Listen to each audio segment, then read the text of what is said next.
예, 오늘 시작하겠습니다. 오늘은 120편 미가엘의 유란시아 수요 중에서 어, 3장이랑 4장. 120편은 1장부터 4장까지 있어요. 그래서 오늘 120편은 종료가 될 것 같습니다. 지난주에 했던 거 잠깐 리뷰를 하겠습니다. 글씨는 잘 보이시죠? 글씨는 어떻습니까? 보시기에 110%까지 확대가 됐는데. 컴퓨터로 보시는 선생님이 이제 우리 이미주님이랑 이문 선생님 두 분이시니까 음, 먼저 이문 선생님이 한번 정리한 거 지난주에 했던 거 좀 한번 읽어봐 주실 수 있겠어요? 120편 미가엘의 유란시아 수요 일곱째 수요의 임무 정리 일곱째 수요가 이전 수요와 다른 점 이전에는 완전히 발육된 존재였지만 마지막 수요는 무력한 아기 네. 했을, 이 수프림의 말씀하세요. 아니, 계속 하시라고. 이 수프림의 일곱 단계 중 아버지의 뜻만이 남아있음 임마누엘의 무제한 관할권 선언 3. 행성 바깥의 모든 지원 없음. 온전히 아버지께 의존. 믿음과 신뢰의 완전한 중요성 파악할 것. 4. 파라다이스 아버지와 끊임없이 소통하라. 만물의 우주 아버지에 대한 계시를 보게 될 것임. 유란시아에서의 수요에만 신경 써라. 5. 지옥 우주 완전 안전 확증. 옛적부터 늘 계신 이들의 플러스 명령서. 반란 선동자는 한순간에 자동 소멸. 미완성 수요라도 주권 요청. 돌려주겠음. 그러나 아버지의 뜻이 아니라면 개인적인 이유, 안전에 대한 재확증. 옛적부터 늘 계신 이들의 선포. 반란에 대한 멸망, 자동 씨앗 투입. 7. 임마누엘의 관리서약. 마지막 수요 위한 조언. 네. 다음, 이게 이제 일편 1장, 일곱째 수요임무였고요. 그다음에 지난주에 했던 건 또 이 수요에 주어진 제한들까지 있었잖아요. 이거 미주 씨가 좀 읽어줄 수 있을까요? 미, 미가엘의 유란시아 수요. 2. 수요에 주어진 제한들. 첫째, 마지막 수요는 아들별의 관례와 기법에 따라 미가엘이 직접 계획, 내받은 우주 최상 통치권 취득. 둘째, 추가 과제, 사람의 아들로 루시퍼 반란 마무리. 유사한 도전을 결코 일어날 수 없음. 셋째, 루시퍼 반란 해결. 유란시아 행성 영주 칭호. 수요 목적과 일치하는 대로 어떤 일도 더하기 바람. 넷째, 제3 섭리의 시대 개막. 진리 영의 섭리 시대. 다섯째, 선생으로서 활동, 영감 주기, 어둠의 빛을, 혼을 치유, 두려움 해방, 신체적 안정, 물질적 위주, 내받은 전체의 이상적 종교적 삶을 사는 것. 여섯째, 반란으로 격리된 인간의 영적 해방, 진리의 영의 수요로 생각 조절자의 영역에 완전히 접근하게 하라. 일곱째, 영적 감화를 주는 삶, 내받은의 모범의 삶. 여덟째, 최상의 완벽한 기법, 아버지 하나님을 계시, 하나님이 사람을 찾고 사람이 하나님을 구하는 것. 아홉째, 신적 창조 속성 분리 불가, 초인간적 달성, 성취, 능력, 표현 삼가, 파라다이스 아버지의 뜻을 제외한 땅에서 초인간적 영향 없음. 네. 요렇게까지 지난주에 했고요. 저는 이제, 지난주 거를 이렇게 내가 생각이 남아있는 게 뭔가라고 이제 좀 되돌아보니까 일단 그 루시퍼 반란을 마무리한 것이 사람의 아들로 마무리된 것 이런 부분들이 이렇게 좀 잔상으로 남아 있더라고요. 여러분들은 어떠셨어요? 뭐 잔상으로 남아 있는 부분들은 어떤 것이 있었습니까? 우리 인문 선생님 어떤 것이 좀 남아 있었어요? 뭐 남은 게 없는데. 음, 그때뿐이 아마 그때뿐이라도 뭐 남아 있겠죠. 마음속에 그 우리 이문 선생님 몸에 무언가가 이렇게 남아 있겠죠. 미주님은 어떠셨어요? 아니, 이제 저는 또 그게 좀 은혜롭더라고요. 저기, 아기로서 응. 여기 왔다는 거, 거기에는 반륙한, 그런 단계였었는데, 여기 이 땅에는 이제 아, 아기로부터 시작해갖고, 우리 아, 네, 인간의 모습으로 왔다고 막 그랬잖아요. 사람의 네, 네. 모습으로. 이제 그런 게 또 새롭게 또 은혜롭더라고요. 음, 근데 이제 요 부분이 이제 우리 사장의 그 육신화 하나가 둘이 되는 것 부분에서도 또 다시 한번 재거론이 되는데, 음. 일단 그 앞서 그리고 이제 예. 어쨌든 또 우리 같이 우리의 모습처럼 이제 하나님 거기에 이제 모든 것은 끊어지고 온전히 아버지를 신뢰하면서 이렇게 성장해 가야 하는 그런 과정이 우리의 그 과정을 앞서서 이렇게 보여주신 것 같아요. 그죠? 맞습니다. 음, 또 이제, 또 그 예수님의 생애가, 미가엘의 그 인간 생애가 음, 유란시아에서만은 모범이 되는 게 아니라 레바논 전체에 그 음, 모범이 된다는 거, 이 음. 부분이 좀 새롭게 또 와닿던 것 같았어요. 왜냐면 다른 제가 오픈 채팅방에 무슨 이제 뭐가 있었냐면은 어떤 분이 이제 우리 아까 이문 선생님 그림 그리는 거 좋아하신다고 그러셨잖아요.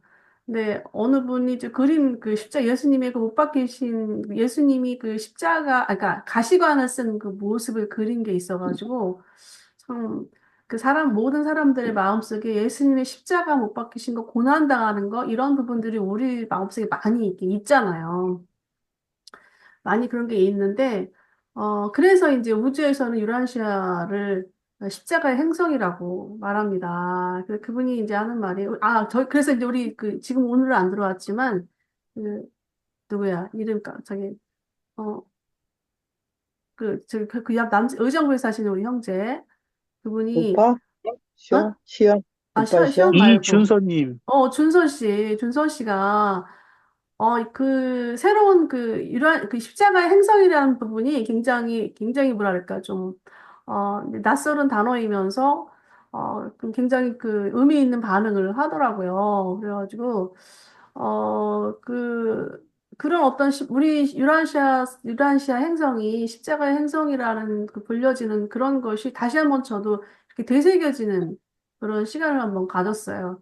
근데 십자가의 행성 그러면은 우리가 다음 세계를 봤을 때, 와, 당신들은 십자가의 행성에서 왔네요. 이렇게 물어볼 텐데, 참, 여러 가지 생각하는 그런 십자가의 행성이라는 그 단어가 여러 가지를 생각나게 하는 또 그런 언어인 것 같아요. 오늘 들어가겠습니다. 네, 계속된 상담과 조언인데요. 여기는,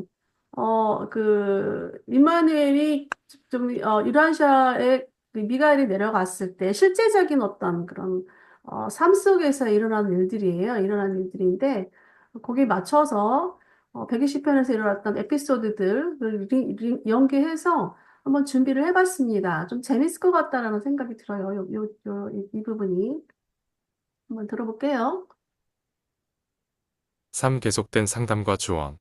그리고 이제 형제여, 당신이 유란시아로 출발할 준비를 하면서 수요 동안에 필요한 일반적 행동에 관하여 조언한 후에 가브리엘과 의논하여 추가로 조언을 더 제안하고자 한다. 이것은 당신의 필사생애의 사소한 단계들과 관련되는 것이다. 1. 그것은 필사자로서 지상생애의 이상을 추구하면서 또한 동료 인간에게 실용적이고 즉시 도움되는 일을 실현하고 모범을 보이는데 어느 정도 주의를 기울이라. 이 장면은 제가 이제 준비한 장면 잠깐요. 좀 봐야 돼요. 134, 3.6번 이 부분입니다. 어, 예수님 공생의 시작 전에 있었던 일이고요. 스님이 이제 한 2년 정도 공생이 시작전에 로마 여행을 합니다.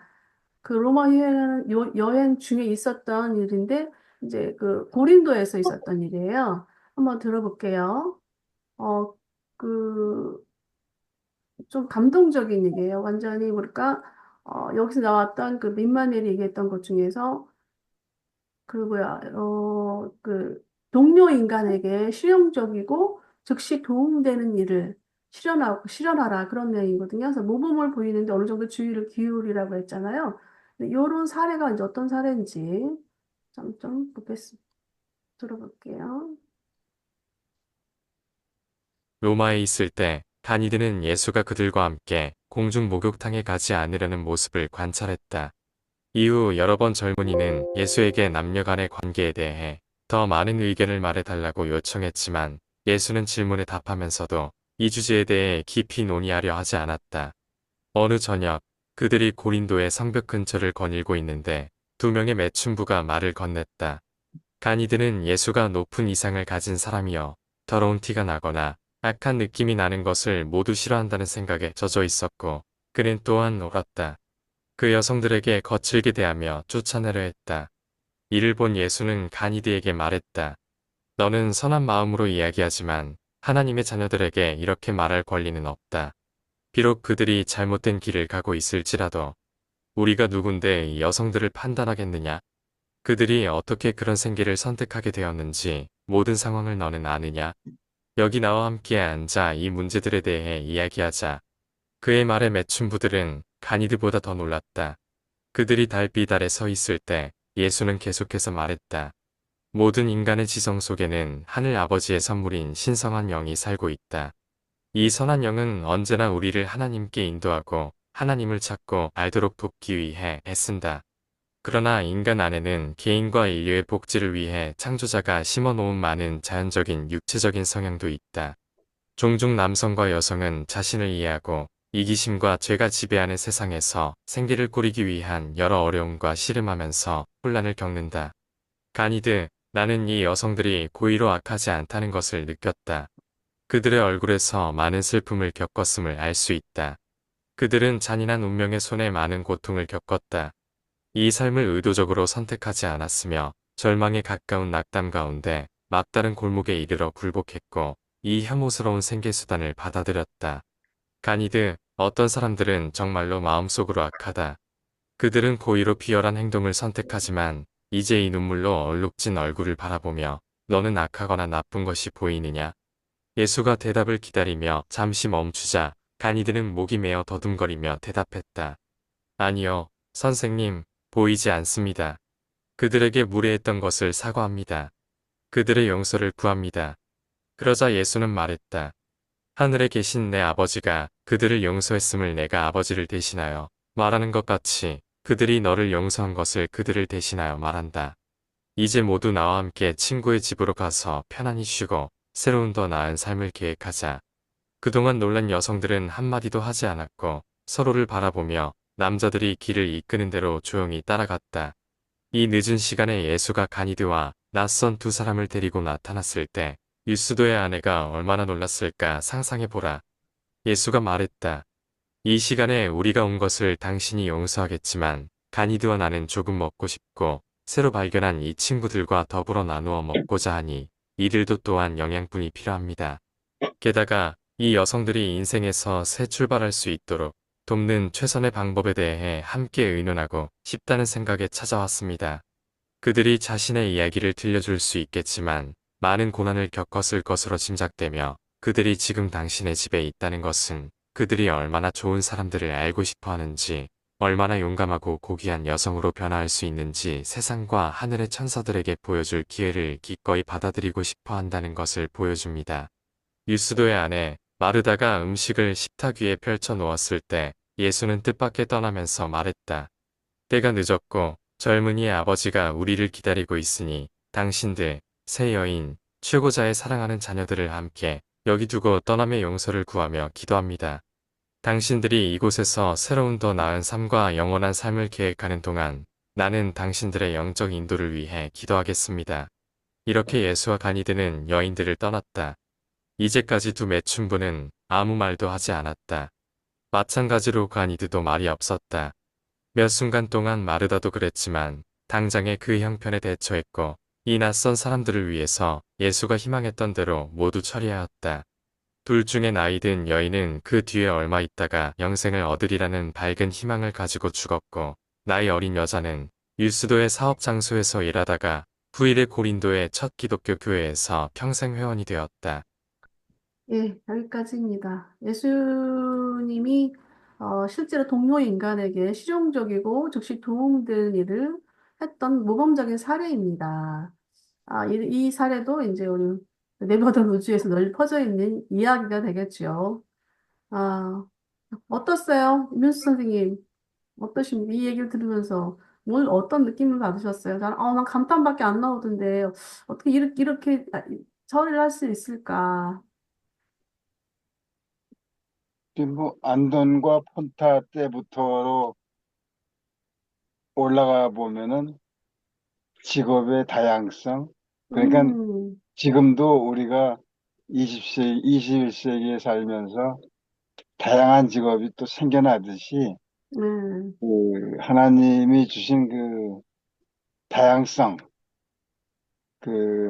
그것이 매춘이든 뭐 죄인이든 사형수든 우리는 모든 삶을 수용하게끔 그렇게 다양한 어, 그 마인드를 갖고 있다. 뭐 그런 음, 생각이 듭니다. 그러니까 아, 예수님이 지금 사신다면 또 다른 모습의 그 가르침을 주셨겠죠. 뭐 그때그때 맞는 형편에 음, 맞는 대화를 하시다 보니까 음. 지금 뭐 몇천 분을 만나셨다면은 좀 더 다른 의견을 주셨을 수도 있을 것 같아요. 아마 이 매춘부를 대하는 예수님의 그 태도를 보면은 그 마음의 중심을 보시는 것 같아요. 그렇죠. 예, 예, 그분의 그쵸. 예, 그분의 그러니까 하나님이 주신 그 개성을 음, 각자 나름대로 사는 거니까 음, 뭐 욕할 일도 없고 나무랄 일도 없고 우리가 뭐 가타부타 어, 얘기할 계제는 아니지 않느냐. 어. 그런 얘기가 그러니까 하나님 앞에서는 다 동등하다. 실제적으로 아주 감동 있는 메시지 같아. 우리 다른 분 코멘트 하실 거 있을까요? 뭐 저는 이런 생각이 들어요. 네, 우리가 이제 인간적인 이 영적인 여기서 이 육적인 세계에서 네, 살아서 그런 이제 그 세상적인 교육받고 이렇게 이제 그런 이제 눈에 보이는 세계로만 이렇게 살다가 왔기 때문에 그런 도덕적 관점, 윤리적 관점 뭐 어, 이런 걸로 이게 틀이 박혀 있어서 우리 시각으로 맞아. 모든 사람을 판단하고 응, 하잖아요. 응. 근데 이제 하나님은 이제 보는 관점이 틀리니까 예수님이 다 포용할 수 있는 것 같아. 그런 아, 관점이. 맞아. 맞아. 우리 시각으로 다 우리 기준으로 보잖아요. 모든 맞아. 사람을 판단하고 그러는. 저는 이제 요 파트너십이라는 걸 제가 이렇게 이미지를 달아놨는데, 음, 파트너십이라는 관점에서 이제 이걸 봤어요.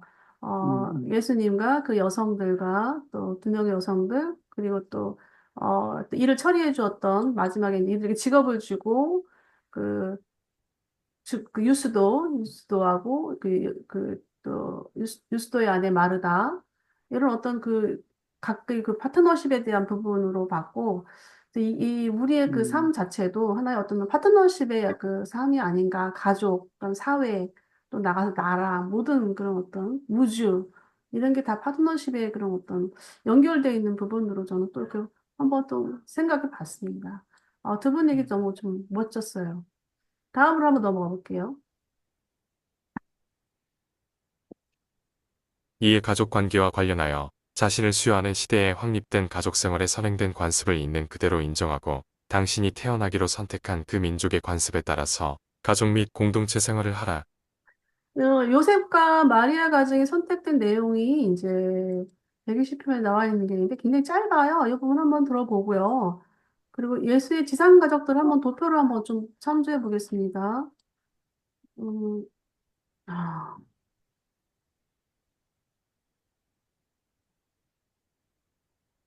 이거가 122편 같은데.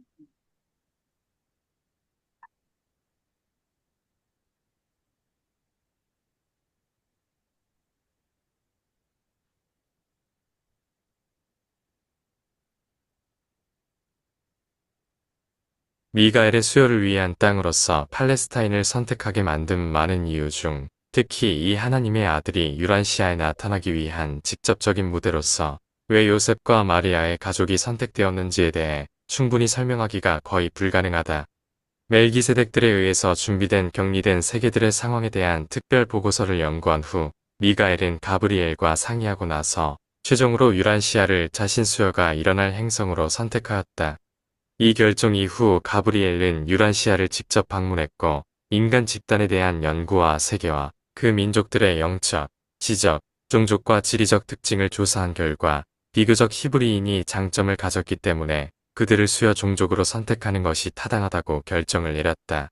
미가엘이 이 결정을 승인하자 가브리엘은 상급의 우주 성격자들로부터 뽑은 12자 가족위원회를 임명하고 이들을 유란시아로 파견했다. 유대인의 가족 생활을 조사하는 일이 이 위원회에 맡겨졌다. 이 위원회의 일이 끝났을 때 가브리엘은 유란시아에 있었고 이 위원회의 의견으로 미카엘이 계획한 육신화를 위하여 수요 가족으로서 똑같이 적당한 장차 결혼할 세 쌍의 사람들을 지명하는 보고를 받았다. 지명된 세 쌍 중에서 가브리엘은 요셉과 마리아를 직접 골랐고 이후 마리아에게 직접 모습을 드러내어 그녀가 땅에서 수여될 아이의 어머니가 되도록 선택되었다는 기쁜 소식을 전해주었다. 그 예수님이 탄생할 당시에 그 세상의 무대라는 것은 뭐 이제 그 일단 그 유럽 쪽에서는 로마가 그 하나의 제국으로서 확장돼 있어 그 크게 이제 번성하고 있는 상태였잖아요.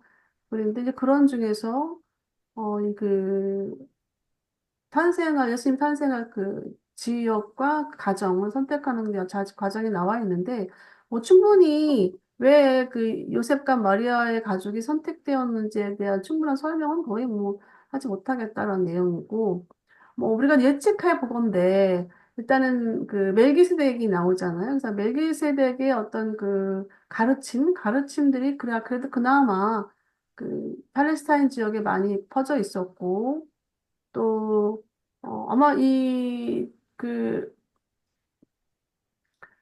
조절자들의 그 세계를 들여다보면은, 조절자들은, 우리한테 들어올 때, 우리의 그, 또 조상, 족보, 뭐, 이런 것들을 다 본다고 해요. 우리는 모르지만, 우리 조상의 족보가 이미, 어, 그 중보자들에 의해서도 그렇고, 또, 모든 것들이 다 이제 기록이 돼 있나 봐요. 이 우주에는. 그런 걸 다 이제 살펴보고, 그리고 아마 선택이 된 것 같습니다. 그, 지호를 보면은, 그 요셉과 마리아에 대한 어떤 족보들이 조금씩 나오고 있어요. 예수의 지상 가족들 도표를 보면은 그런 게 나오고 있는데요. 한번 예수의 가족들을 보면은요. 이거 잠깐 볼게요. 음, 그, 그 말이 은혜롭네요. 또 네, 하나님께 우리가 택함 받은 그런 느낌이 드네. 그죠? 그렇죠. 그 이제 음, 우리가 이제 선택해서 어떻게 음, 우리가 삶을 살아가느냐의 문제인 것 같아요. 음. 자, 우리 제이스의 지상 가족들을 한번 보겠습니다. 우리 연우 씨 같이 함께 참여할 수 있어요. 마이크 열고. 좀 그 어려운 것 같긴 한데. 자, 그럼 우리 미준이요. 예수의 부모에 대해서 요셉과 마리아 부분이 나오는데요. 한번 읽어봐 주시겠어요? 예수의 부모 요셉 가장 특출한 히브리인 다윗과 솔로몬은 요셉의 직계 조상에 속하지 않았고 요셉의 혈통이 아담까지 바로 거슬러 올라가지도 않았다. 그의 가족은 고귀한 서민의 혈통, 길게 이어진 뛰어난 혈통에 속했다. 마리아는 비록 그 시절과 세대에 상당히 정상 기질을 가진 보통 여자였지만 그 여자는 아논, 타말, 룻, 바스, 말세바, 안지, 바세바. 클로아, 바세바? 바세바 저기, 바세바. 다윗의 그 부인. 아니, 내가 지금 핸드폰으로 보갖고. 진짜? 안지, 클로아, 이브, 엔타, 라타와 같이 이름난 여자들을 선조로 여겼다. 교양과 신앙 면에서 마리아는 유대인이었지만 유전자질로 보면 오히려 시리아, 힛, 페니키아, 그리스, 에집트인 혈통이 혼합되었고 마리아의 종족 유산은 요셉보다 더 평범하였다. 응. 이 예수의 형제들, 됐어요. 첫째, 음, 예, 여기까지. 보면은, 음, 요셉, 우리가 마태복음에 보면은, 아까 예수님의 그 족보 부분이 조금 이제 언급이 되잖아요. 근데 음, 거기서 보았던 이름들이 여기 나오고 있어요. 나오고 있는데, 일단 요셉은, 아담의 아니야. 요셉은, 그러니까 예수님의 아버지 요셉. 요셉은 다윗의 가문, 뒤에 이제 나오는 부분이 있는데요. 다윗의 직접적인 혈통은 아니고, 입양된 그 사독 가문인가, 어디에 그 입양되었다 그래요. 그래서, 음, 다윗 가문도 아니라고 하고 나와 있고, 마리아 같은 경우는 혈통은 좋네요. 응. 특히 라타는 누구냐 하면은, 아담의 첫째 아들, 누구지? 이름이 갑자기 까먹었네. 첫째 아들 그 부인이거든. 두 번째 부인이거든요. 아담, 아담손인가? 첫째, 아, 첫째 아들이 아담손이었나? 음, 아담손인가?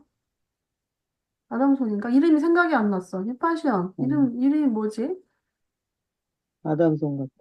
아담손인가? 갑자기 막 머리가 띵띵해가지고. 새벽부터 일어나 머리가 띵.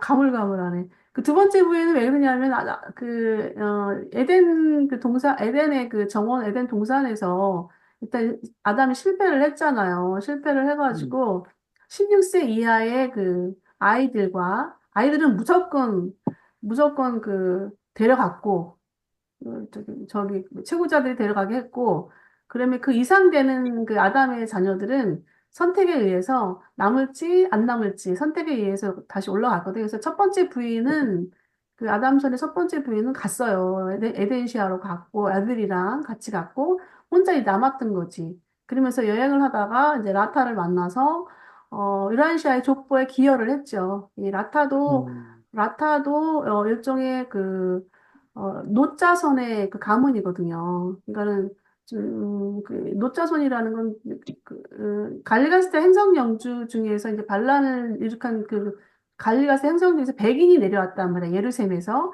100명의 그 행성 위원들이 내려왔는데 그들에게 육신의 유전적인 자질을 준 유라시아의 아주 물질 인간들이 있단 말이에요. 그 물질 인간들 중에서 그 노쪽속이라는 부터가 있는데 거기에 이제 후손이야, 이 라타가.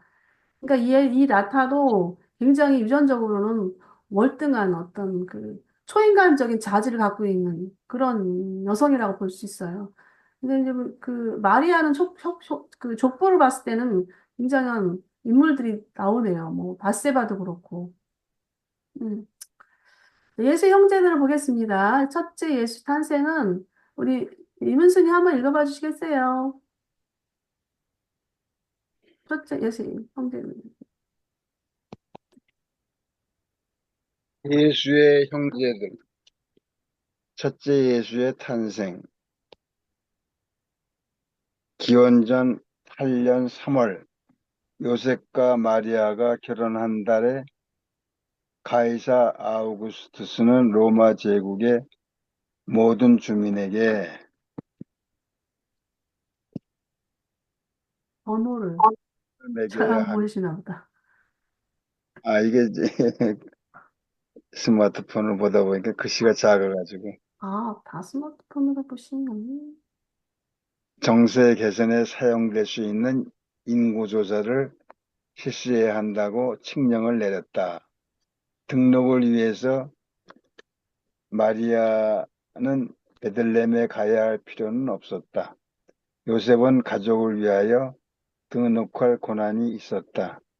하지만 마리아는 모험을 좋아하고 적극적인 사람이었기 때문에 따라가겠다고 고집하였다. 기원전 7년 8월 21일 한낮에 동료 여인 여행자들의 도움과 친절한 보살핌을 받아서 마리아는 사내 아이를 낳았다. 나사렛 예수는 세상에 태어났고 말구유에 눕혀졌다. 네. 21일 날 태어났군요. 예. 예, 예.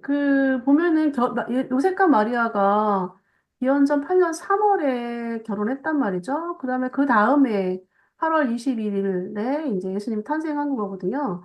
보면은 그 동정녀 탄생, 기독교 역사에서 본 예수님의 탄생을 이제 동정녀 탄생, 뭐 이렇게 보고 있고, 또 결혼을 했지만 또, 동침은 하지 않았다 해서 또 그렇게 또 그런 얘기도 있고. 근데 이게 정상적으로 태어나신 거예요, 예수님은. 결혼하고, 그러니까요. 응, 음. 응. 정상적으로 태어난 그러니까 거고. 성경이 좀 이렇게 미화된 게 많은 것 같아. 맞아요. 음. 그게 이제 미아를 그- 왜 시켰을까? 보면은, 아니, 어, 자기네 그것들이 이제 좀 저기 하려고 독특성 뭐 이렇게 뭔가 음, 돋보이게 맞아요. 우월하다는 걸로 이렇게 하려고 그 사람들이 저기 한 것 같더라고요. 그 음, 천지창조 그 아이고, 오해지.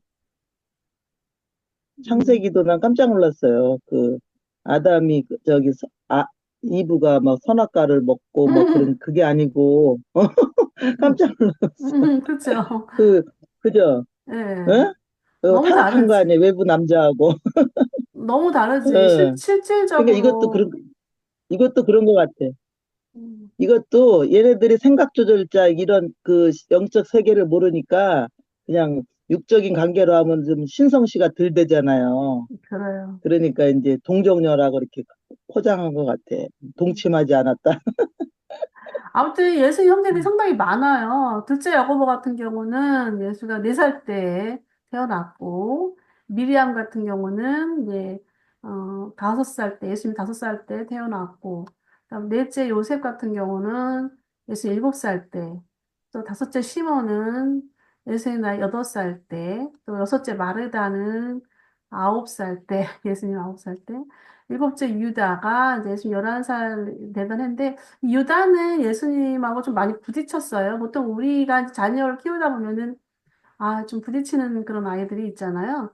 근데 이제 유다가 좀 그랬다고 합니다. 근데 마지막에 예수님 돌아가실 때 이제 십자가에 못 박히시고 나서는 유다가 그때쯤 정신을 차렸죠. 그 전인가? 그리고 여덟째 아모스구나, 이름이. 13살 때. 그리고 아홉째 룻 같은 경우는 아버지를 못 봤어요, 룻 같은 경우는. 얘는 거의 예수님이 이 룻의 거의 아버지 역할을 했다고 보면 됩니다. 그래서 가장 많이 예수님을 사랑했고, 예수님의 그 사명, 이런 것을 가장 많이 가까이서 접근했던 그 형제가 룻이라고 해요. 보면은, 벅차고 특별히 슬픈 이 시련 기간, 네, 이 기간에 아버지를 대신하여 어머니를 위로하느라고 돌보느라고 애썼다. 이게 이제 아버지가 돌아가고 났어요. 15살 때 예수님이. 거의 20년 동안, 예수가 대종봉사를 시작할 때 하기 전까지 예수가 어린 룻을 돌본 것보다 더 자기 딸을 귀하고 충실하게 사랑하고 기른 아버지는 없었다. 가족의 모든 사람에게 그는 똑같이 훌륭한 아버지가 되었다. 근데 제가 이제 저에게도 이제 손주들이 있다 보니까 아이에 대한 관심이 많은데 기록 중에 유란시아서의 그 내용 보면은 마르다가 어렸을 때 예수님이 이제 다른 사람들과 대화를 하거나 예수님이 이제 관심이 많았잖아요. 그 이방인, 그 나사렛이라는 그 지역이 이방인들이 많이 들어오고 또 여행객들과 예수님이 대화하는 걸 굉장히 즐겼다고 해요. 근데 그게 이제 그러는데 그 중에 이제 이 룻이 들어오면 얘기를 다 중단하고 룻과 같이 얘기를 하는 거야, 놀아주는 거야. 그런 어떤 그 어린아이에 대한 예수님의 그 남다른 애정, 이런 부분들이 또 회자가 되고 있어요. 여기 이라시아서에. 그래서 우리가 이제, 저는 이제 이라시아서도 그렇지만, 최근에 그 어린아이들에 대한 부모들의 학대도 있고, 또, 최근에 누구지? 몇 년 전인가 누구 사건이 있었잖아요. 입양한 아이를 죽이까지 몰아쳤던 그 사건 정인이. 보면, 정인이 사건.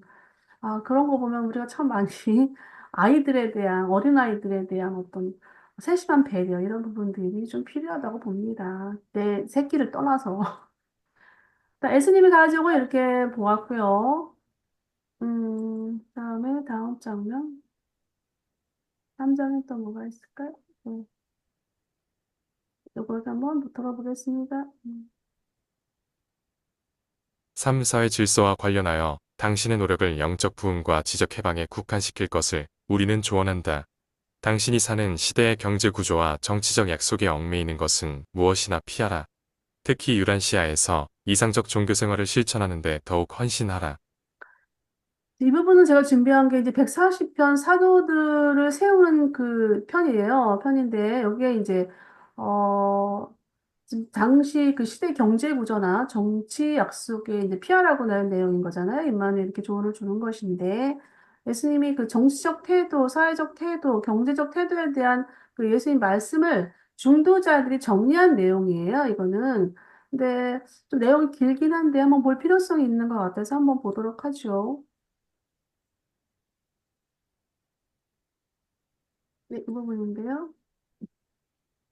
예수는 사도들이 그의 가르침을 완전히 이해하지 못한다는 것을 잘 알고 있었다. 그래서 그는 베드로, 야고보, 요한에게 특별한 교육을 주기로 결정하였고 그들이 다른 제자들에게 이 개념을 명확히 전달할 수 있기를 바랬다. 그는 12제자들이 영적인 하늘나라의 개념 중 일부는 이해하고 있지만 여전히 구약의 다윗 왕좌 회복과 이스라엘의 세속적 권력 재건이라는 고착된 개념에 새로운 영적 가르침을 붙이려 한다는 것을 보았다. 이에 따라 예수는 목요일 오후에 베드로, 야고보, 요한과 함께 배를 타고 해변을 떠나 하늘나라의 일에 대해 의논하려고 나갔다. 이 4시간의 교육회담에서는 수많은 질문과 답변이 오갔으며 다음 날 아침 시몬 베드로가 형 안드레에게 전한 내용을 바탕으로 이 중요한 오후의 요약을 재구성하는 것이 가장 유익할 것이다. 1. 아버지의 뜻을 행하는 것. 예수가 하늘 아버지의 세심한 보살핌을 신뢰하라는 가르침은 맹목적이고 수동적인 숙명론이 아니었다. 그는 이날 오후에 일하지 않는 자는 먹지도 말라는 옛 히브리 속담을 인정하면서 인용했다. 그는 자신의 체험을 통해 자신의 가르침을 충분히 설명했다. 아버지를 신뢰하라는 그의 가르침은 현대 사회나 다른 시대의 사회적, 경제적 조건에 의해 결정되어서는 안 된다. 그의 가르침은 모든 시대와 모든 세계에서 하나님과 가까이 사는 이상적인 원칙으로 받아들여야 한다. 예수는 세 사람에게 사도직과 제자직의 차이를 분명히 했다. 그러나 그는 12사도의 신중함과 예견이 발휘되는 것을 금하지 않았다. 그가 설파한 것은 예견을 반대한 것이 아니라 걱정하지 말라는 것이었다. 그는 하나님의 뜻에 적극적이고 깨어있는 복종을 가르쳤다. 검소함과 절약에 관한 많은 질문에 대한 대답으로 그는 목수, 배제작자, 어부로서의 자신의 삶과 12제자를 세심하게 조직한 것에 주목하라고 했다. 그는 세상을 적으로 여겨서는 안 되며 삶의 환경이 하나님의 자녀들과 함께 일하는 신성한 섭리임을 분명히 하려고 했다. 예수는 자신의 무저항 행동을 그들에게 이해시키는데 큰 어려움을 겪었다. 그는 자신을 방어하는 것에 절대 거부했고 사도들도 같은 방침을 따르기를 바라는 것처럼 보였다. 그는 악에 저항하지 말고 불의나 상해에 맞서지 말라고 가르쳤지만 잘못에 대한 소극적 관용은 가르치지 않았다. 이날 오후 그는 악인과 범죄자에 대한 사회적 처벌을 인정했으며 국가 정부는 사회 질서 유지와 공정의 실행을 위해 때때로 힘을 사용해야 한다는 점을 분명히 했다. 그는 보복이라는 악한 관행에 대해 끊임없이 경고했다. 복수를 하겠다는 생각을 용납하지 않았다. 원한을 품는 것을 개탄했다. 그는 눈에는 눈, 이에는 이라는 관념을 허용하지 않았다.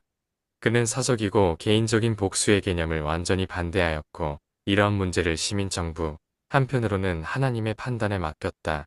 그는 자신의 가르침이 국가가 아닌 개인에게 적용된다는 점을 세 사람에게 분명히 했다. 그는 이러한 문제에 대하여 그의 가르침을 다음과 같이 요약했다.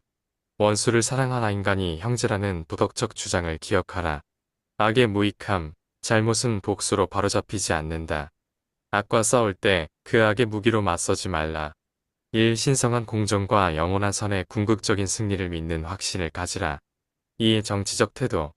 그는 사도들에게 당시 유대 민족과 로마 정부 사이의 긴장된 관계에 대해 신중하게 발언하도록 주의를 주었다. 어떤 식으로든 이 난국에 말려드는 것을 금했다. 그는 적들의 정치적 함정에 빠지지 않도록 항상 조심하며 가이사의 것은 가이사에게, 하나님의 것은 하나님께 바치라고 대답했다. 그는 새로운 구원의 길을 세우는 사명에 집중하였고 다른 어떤 일에도 신경을 쓰지 않았다. 그의 개인적 생활에서 항상 모든 시민법과 규정을 엄격하게 준수하라고 했다. 모든 대중교육에서 그는 시민, 사회, 경제 분야는 전혀 말하지 않았다. 그는 새 사도에게 인간의 내적 삶, 개인의 영적 삶의 원칙에만 관심이 있다고 말했다. 따라서 예수는 정치적 개혁가가 아니었다. 그는 세상을 재편성하기 위해 오지 않았다. 설사 그렇게 했다 하더라도 그것은 그 시대와 세대에만 적용될 것이다. 그럼에도 그는 인간에게 최선의 삶의 방식을 보여주었으며 어떤 세대도 예수님의 삶을 자신의 문제에 어떻게 가장 잘 적용할지를 발견하는 수고를 해야 한다. 그러나 예수의 가르침을 정치나 경제 이론, 사회나 산업 체계와 동일시하는 실수를 해서는 안 된다. 3. 사회적 태도. 유대인 랍비들은 누가 내 이웃인가? 라는 질문에 대해 오랫동안 논쟁을 벌였다. 예수는 적극적이고 자발적인 친절, 즉 이웃에 대한 진정한 사랑으로 이웃을 전 세계로 확장하며 모든 사람을 이웃으로 만드는 개념을 제시했다. 그러나 이 모두와 함께 예수는 대중이 아니라 오직 개인에게 관심을 가졌다. 그는 사회학자가 아니었지만 모든 형태의 이기적 고립을 허물기 위해 힘썼다. 그는 순수한 동정심과 연민을 가르쳤다. 네바돈의 미가 앨른 자비가 지배하는 아들이다. 연민은 그의 본성이다. 주는 사람들이 친구들을 위한 잔치를 열지 말라고 말하지 않았지만 그의 추종자들이 가난한 이들과 불행한 이들을 위해 잔치를 베풀어야 한다고 말했다. 예수는 강한 공정을 가지고 있었지만 항상 자비로 완화되었다. 그는 사도들에게 사회적 기생충이나 직업적 자선을 추구하는 사람들에게 이용당하라고 가르치지 않았다. 그의 사회학적 선언에 아주 가깝게 간 말씀은 판단을 받지 않도록 사람을 판단하지 말라 한 것이다. 그는 무분별한 친절이 많은 사회적 악의 원인이 될 수 있음을 분명히 했다. 다음 날 예수는 유다에게 자신의 요청이나 두 사도의 공동 청구 외에 사도의 기금을 조금도 자선금으로 써서는 안 된다고 분명히 지시했다. 이 모든 문제에 있어서 예수의 원칙은 항상 뱀처럼 지혜롭고 비둘기처럼 순결하라는 것이었다. 모든 사회적 상황에서 인내, 관용, 용서를 가르치는 것이 그의 목적인 듯 보인다. 가족은 여기와 다음 세상에서 예수 삶의 철학의 중심적 위치를 차지했다. 하나님에 관한 그의 가르침은 가족의 기초를 두었고 한편 조상을 지나치게 존경하는 유대인의 성향을 바로잡고자 했다. 가족 생활을 인간의 가장 높은 임무로 높였지만 가족 관계가 종교적 의무를 방해해서는 안 되는 것을 분명히 했다. 가족은 일시적 제도, 즉 죽음 이후에 계속되지 않는다는 사실에 집중시켰다. 예수는 가족이 아버지의 뜻에 어긋날 때 주저하지 않고 가족을 포기했다. 그는 더 큰 하나님의 아들들의 새로운 형제를 가르쳤다. 예수의 시절 팔레스타인과 로마 제국 전역에서 이혼 관행은 엄하지 않았다. 결혼과 이혼의 법을 확립하는 것을 그는 계속 거부했다. 많은 예수의 초기 추종자들은 이혼에 대해 강한 의견을 가지고 있었고 그 의견을 예수에게 귀속시키는 것을 주저하지 않았다. 신약 성경의 모든 저자들은 요한 막가를 제외하고 이혼에 대한 보다 엄격하고 발전된 개념을 고수했다. 4. 경제적 태도. 예수는 그가 처한 세상에서 일했고 살았고 물건을 거래했다. 경제개혁가는 아니었지만 불평등한 부의 분배의 불공정성에 자주 주목시켰다. 그러나 해결책에 대한 제안을 하지 않았다. 그는 새 사도에게 사도들이 부를 소유해서는 안 된다고 말했지만 재산과 부 자체를 반대하는 것이 아니라 불평등하고 불공정한 분배를 반대하는 설교를 한 것임을 분명히 했다. 그는 사회적 공정과 산업 공평의 필요성을 인정했지만 이를 달성하기 위한 규칙들은 제시하지 않았다.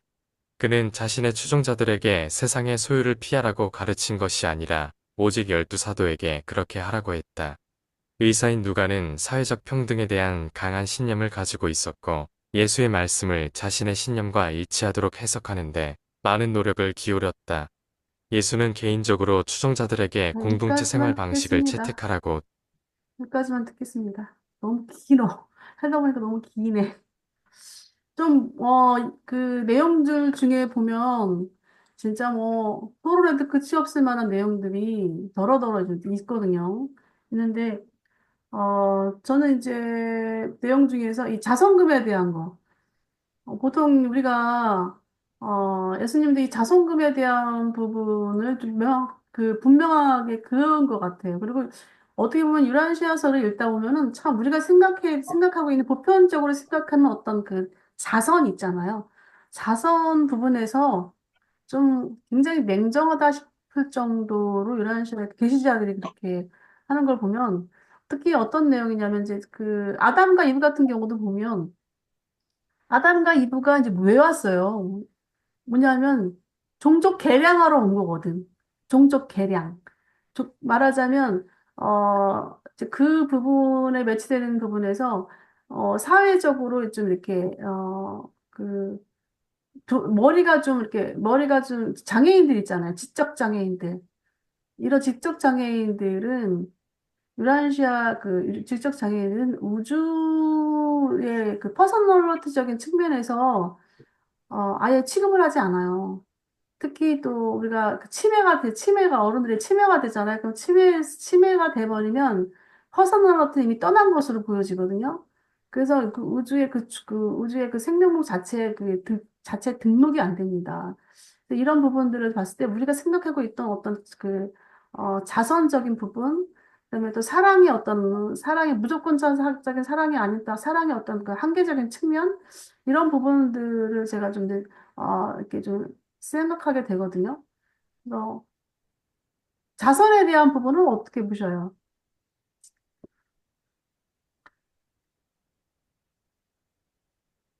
이문 선생님, 저 보시면서, 자선, 자선 자선이 오해, 아니더라도, 오해가 많죠, 뭐. 그러니까 그 순수하지 못한, 그러니까 음, 우리가 아까도 글의 내용에 보면 친절이 그 오해가 많듯이, 음, 그러니까 예수도 그걸 걱정했던 것 같아요. 지나친 친절은 안 하면 못하다. 그러니까 음, 우리는 2000년 동안 종교 생활을 하면서 사랑, 뭐, 자비, 이거에 너무 세뇌당해가지고, 잘못된 세뇌죠. 음, 그러니까 많이 베풀면 좋은 줄 알고, 그, 돈이 많은 사람은 많이 내고, 뭐, 이런 식으로, 이제 다 그게 다 이제 오해라는 거. 음, 그냥 경제, 사회, 정치, 모든 거에 너무 깊이 관여하지 말아라. 음, 이제, 그, 심지어 뭐, 결혼도 안 하고, 그런 삶을 산 걸 보면은, 아마 음, 지금 뭐 아바나나 예수님, 미가엘이 다시 지금 시대에 온다면 또 바뀌겠죠. 이제 그 당시에 맞는 가르침이라고 생각이 돼요. 아까 조금 전에 이제 이혼 얘기 잠깐 이제 비추셨는데, 사실 저도 좀 그런 이혼적인 부분에서는 좀 엄격한, 그런 유형 중에 한 사람이긴 한데, 여기 보면은 이혼에 대한 부분이, 어, 좀 어디 나왔지? 이혼의 부분이 있었는데, 좀, 뭐랄까, 현대에서도 그런 부분을 지적하고 있는 것 같아요. 이혼에 대한 부분들이, 기독교에선 특히나 더 많이 이혼하는 자체를 좀 부정적으로 엄격하게 제한했단 말이죠. 위즈님은 어떠세요? 이혼하는 부분에 대해서 지금 여기 보면은 좀 완화해야 되는 부분이 아닌가라는 어떤 그런 성향으로 이 중도자들이 정리한 것 같은데, 완화되는 걸로요? 예, 이혼을 예. 해도 괜찮다는 걸로? 그러니까 이혼이 음, 그런 걸 저는 비춰지거든요. 음. 나 자신은 이혼에 대한 부분을 굉장히 좀 이렇게 엄격하게 어, 제한하고 있는 상황이거든요. 근데 여기에서 얘기한, 근데요, 물론 그 제도적인 거, 그런 거를 지키는 건 좋은데, 음, 그 사람에 따라 그 성격이 다 틀리잖아요. 네, 악한 네, 사람도 네, 있고, 안 맞으면은 괴로운데 어떻게 살겠어요. 그죠? 네, 육이 네, 또 편안해, 영적인 이런 생활도 할 수 있고 그런 건데, 너무 네, 괴로우면은 그 삶이 지옥 같으니까 음, 뭐 이혼을 해도 괜찮을 것 같아. 근데 이제 음, 자꾸 이혼을 하다 보면은 뭐 좀 한 번 이혼하면 두 번, 세 번 쉽다 그러듯이 사회적으로도 그 안 좋은 이미지가 있는데 뭐 각자의 삶이 이게 좀 몫이겠죠. 그, 그죠? 저는, 그러니까 저 같은 경우 엄격하게 좀 고수하고 있는 편이었는데, 이걸 보면서 좀 약간 좀 완화됐다고나 할까? 그, 여기 보면은 그 예수의 시절에 팔레스타인이랑 로마 제국 전체에서는 이혼 관행이 이렇게 엄하지 않았다고 나오고요. 근데 이제 그 이후로, 그 제자들이 이제 아무래도 이혼에 대한 부분은 좀 이제 민감하게 예수님께 자꾸 이제 그 물어봤던 것 같아요. 사도들이나 사람들이, 제자들이. 근데 계속 이제 거부를 한 거죠. 거부를 예수님 하신 거고. 그리고 또 여기 내용을 보면은 많은 예시의 초기 수용자들은 이혼에 대한 강한 의견을 가지고 있었다는 거죠. 엄격하게 좀 말하자면 제한을 둔 거예요. 근데 자기네가 가지고 있던 그 이 기독교에서 가지고 있는 그 이혼에 대한 우리가 가지고 있는 사고방식 있잖아요. 이혼하는 것이 안 좋다라고 이제 기독교에서 계속 가르치잖아요. 사실 근데 이게 예수님의 의견이 아니라 이제 그 추종자들이 가지고 있는 의견인데 이거를 예수에게 귀속시켰다는 거지. 그래서 예, 저도 기독교에서 오랜 동안 있다 보니까 좀 그런 부분에 많이 이제 제가 좀 흡수된 것이 아닌가라는 생각이 들고 아, 뭐, 사실 뭐 저 개인적으로 살면서, 이혼하고 싶다는 생각이 한두 번 하고 나는 그런 사람으로서, 이제 이런 부분들이 이제 앞으로 사회적으로 어떻게 좀 잘 이렇게, 근데 또 이 멜기세덱들 글들을 보면은 너무 우리가 참지를 못한다는 거, 인내하지 못한다는 가정생활에서 인내하지 음, 못해서 이혼을 너무 그런 그런데 이제 아마 이 멜기세들이 그 당시에 했던 얘기들은 로마 시대 그때 그 상황을 얘기했던 것 같아요. 로마 시대에는 이제 좀 약간 좀 문란한 부분들도 많았잖아요. 그러니까 이런 부분들에 이제 비교해서 아마 기독교에서는 엄격하게 고수했던 것 같고. 적절하게 하면 해야 될 것 같습니다. 그냥 개인의 선택인 것 같아. 참, 그렇습니다. 아니 이제 이혼 제도를 완화시켜 놓으면 또 뭐 막 맘대로 이혼하면은 또 문란하잖아 질서가.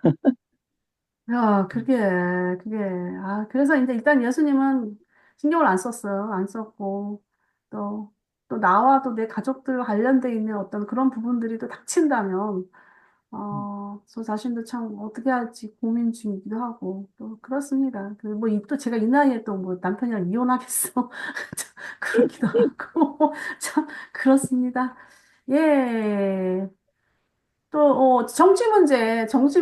나는 우리 집에는 남편이 정치에 굉장히 관심이 많아. 우리 임 선생님은 어떠세요? 정치에 어떻게 관여하고 있습니까? 이문 뭐, 선생님. 남자분들 참, 나이에 따라서 바뀌죠, 뭐. 그러니까 결혼, 이혼 이것도 바탕에는 성이 연결돼 있잖아요.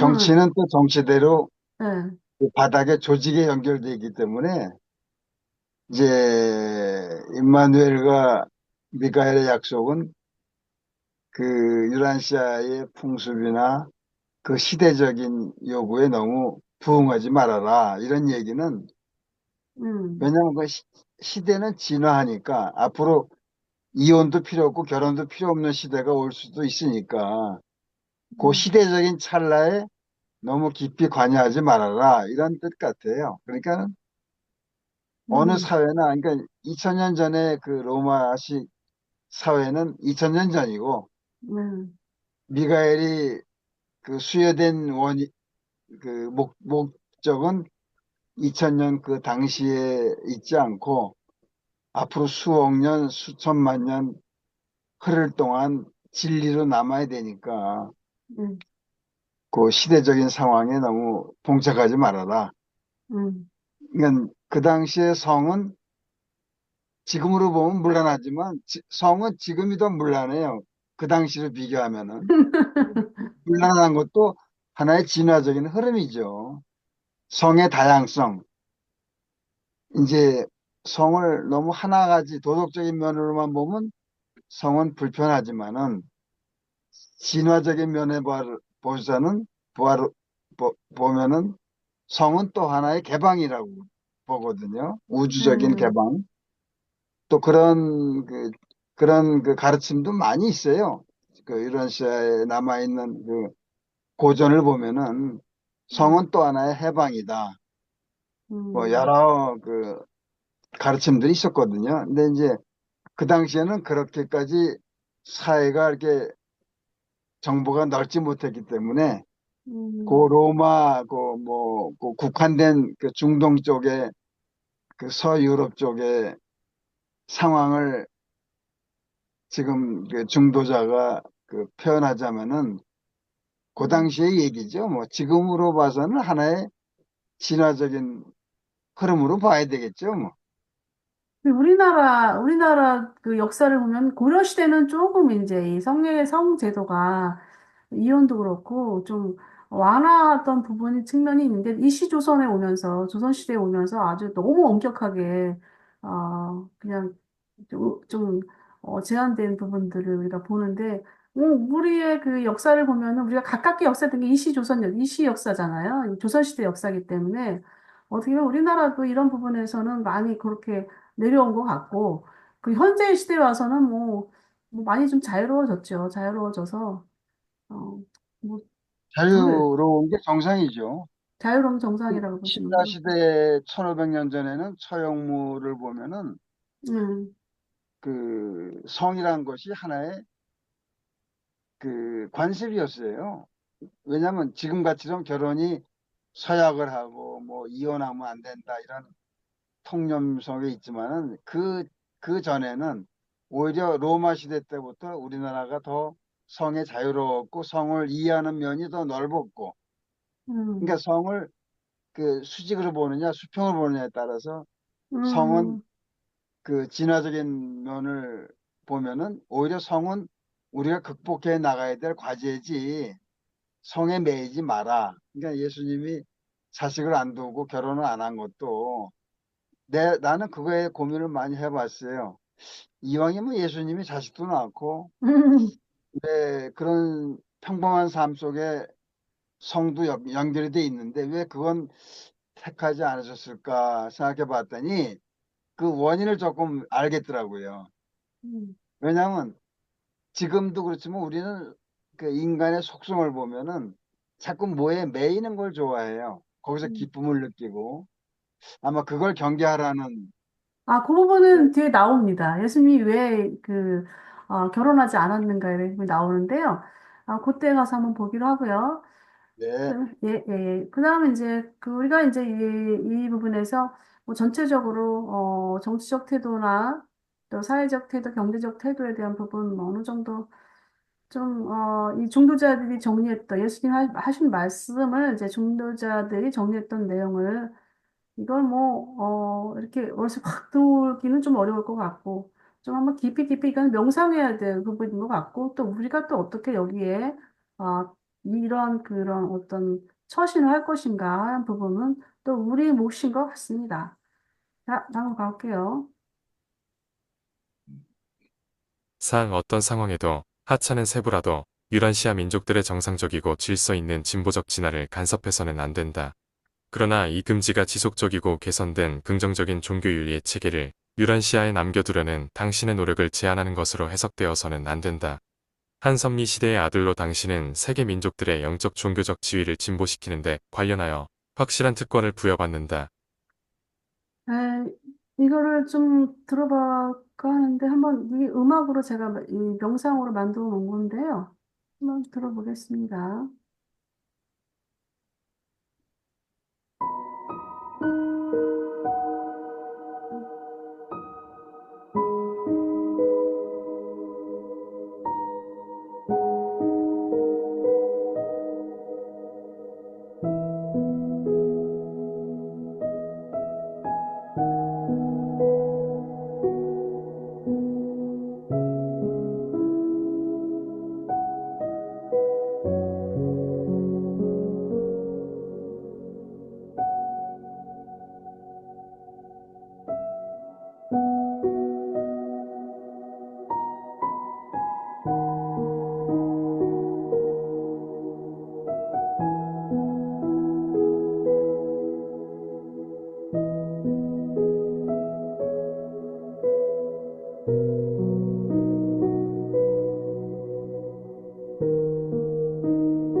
아, 당시에 그게 사도들이 이제 혼란을 겪는 그런 내용인 거죠.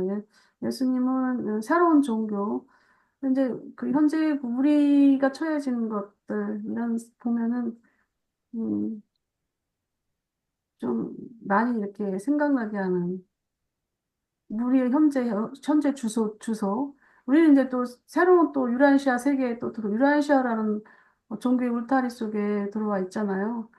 근데 물론 교파를 초월한 것이지만, 또, 어, 천대계 아버지에게 다가가는 그런 여정에 있는 것이 아닌가라는 생각이 듭니다.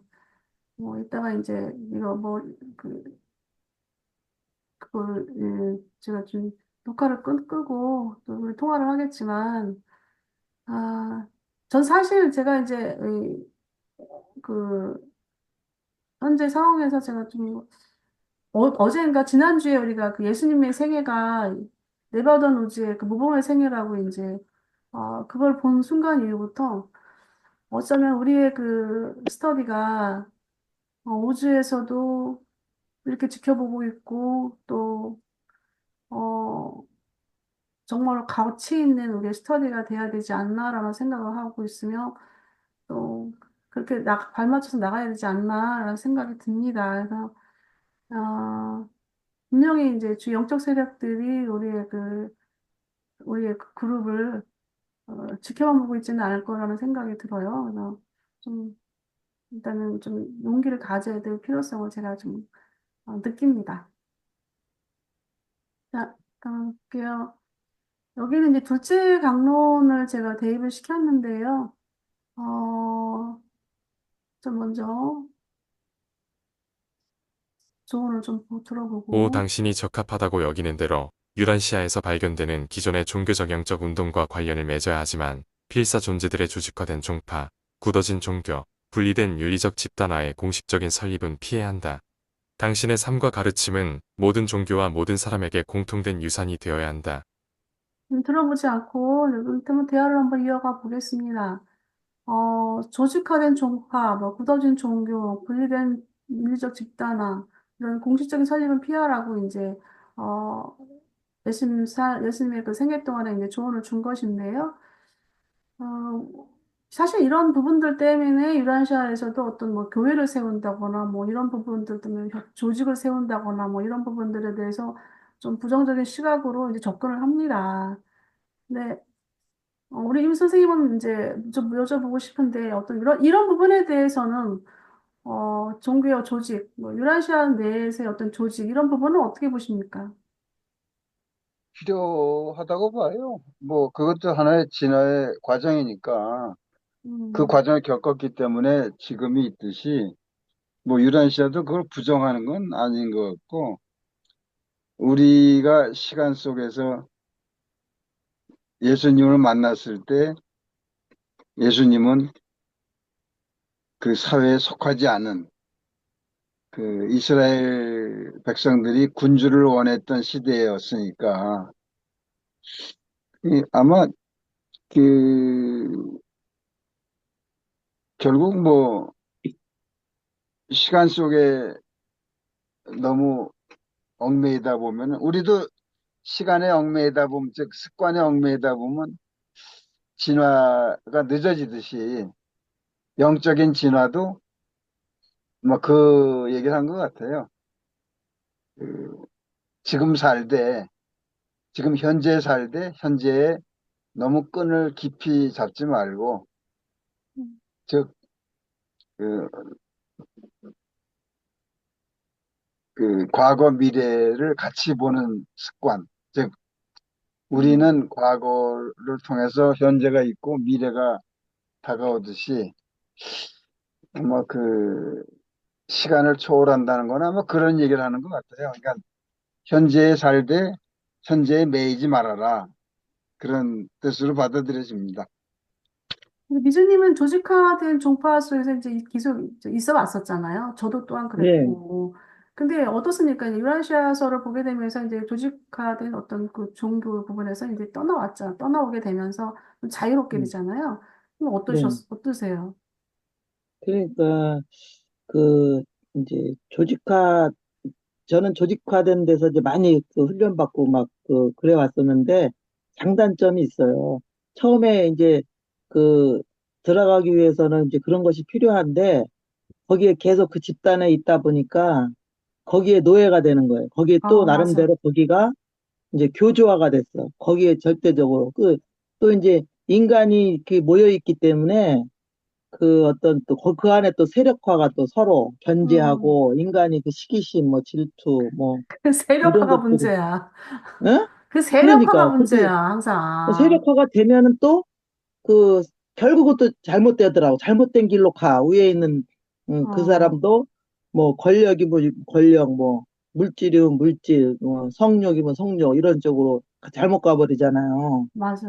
그래서 또 어느 정도 한 8, 9년 지나다 보면 또 거기 나오고 또 다른 데 더 그 기존보다는 더 좋은 데로 찾잖아요. 그래서 저는 그렇게 해서 진화를 해왔어.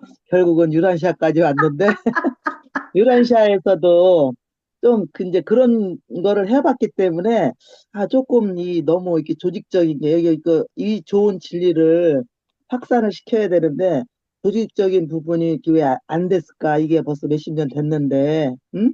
그런 생각도 하면서 또 각자가 또 이게 너무 세요. 자기 나름 보니까 여기도 각자가 자기들 나름대로 이제 막 어, 알아 좀 먼저 아는 사람들은 자기들 나름대로 이게 있기 때문에 또 안 맞아 서로 그런 부분이 있는 것 같아. 근데 이제 우리 같이 초짜인 입장에서는 요거를 좀 체계적으로 정말 우리가 접근하기 쉽게 어려웠기 때문에 그런 거를 좀 이렇게 해줬으면 하는 그 바람은 있어요.